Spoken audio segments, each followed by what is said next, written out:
Bismillahirrahmanirrahim. Assalamualaikum warahmatullahi wabarakatuh. Yang saya hormati Ibu Hajai Sunarti MPD sebagai fasilitator. Yang saya hormati Ibu Iis Widaningsi SAG MPD sebagai pengajar praktik. Juga rekan-rekan seperjuangan. Yang saya hormati Ibu Bapak Guru CGP Angkatan 7. Perkenalkan, saya Lilis Nurhayati, CGP Angkatan 7 dari Kota Bandung. Di sini saya akan menyampaikan aktivitas 1.1a.6 yaitu demonstrasi kontekstual. Berikut ini di antara pemahaman saya tentang pemikiran KHD. Pertama, tentang arti dan maksud pendidikan. Menurut KHD, pengajaran merupakan bagian dari pendidikan. Pendidikan diartikan sebagai tuntunan dalam hidup tumbuhnya anak-anak.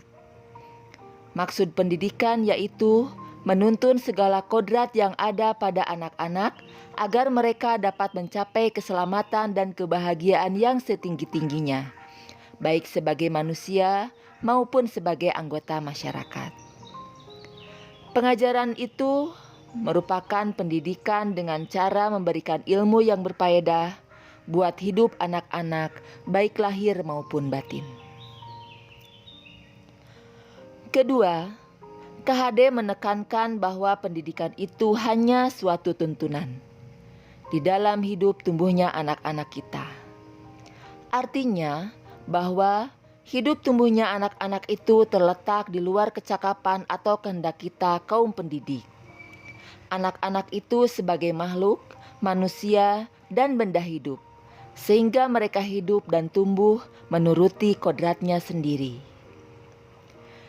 Pendidik itu diibaratkan seorang petani yang menanam jagung misalnya. Ia tak akan dapat menjadikan jagung itu tumbuh sebagai kedelai. Selain itu, ia juga tidak dapat memelihara tanaman jagung tersebut seperti halnya memelihara tanaman kedelai atau tanaman lainnya. Selanjutnya, bagaimana pandangan KHD tentang dasar jiwa anak? Dalam pandangannya tentang dasar jiwa anak, KHD menganut paham konvergensi, yaitu berpandangan bahwa anak yang dilahirkan itu seperti kertas berisi tulisan penuh, namun masih buram. Pendidikan itu berkewajiban dan berkuasa menebalkan segala tulisan yang suram dan berisi yang baik, agar kelak nampak sebagai budi pekerti yang baik.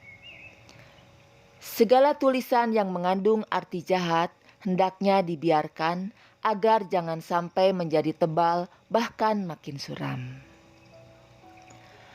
Bagaimana kaitannya dasar jiwa tersebut dengan tuntunan dalam pendidikan? Andai kata anak tidak baik dasarnya, tentu anak tersebut perlu mendapatkan tuntunan agar semakin baik budi pekertinya.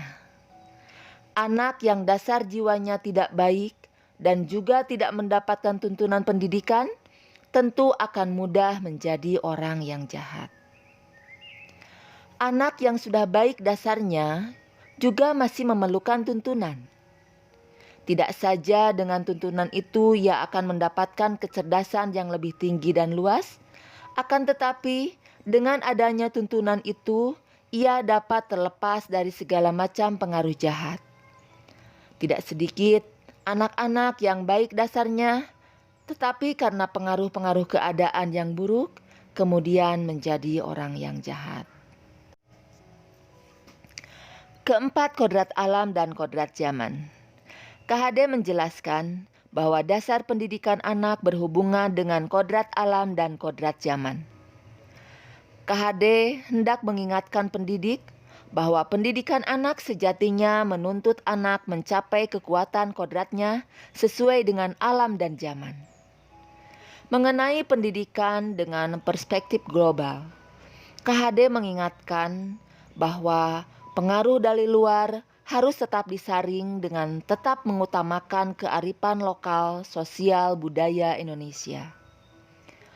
Muatan atau konten pengetahuan yang diadopsi sejatinya tidak bertentangan dengan nilai-nilai kemanusiaan dan konteks sosial budaya yang ada di Indonesia. Kekuatan sosial budaya Indonesia yang beragam dapat menjadi kekuatan kodrat alam dan zaman dalam mendidik atau menuntun kekuatan kodrat anak.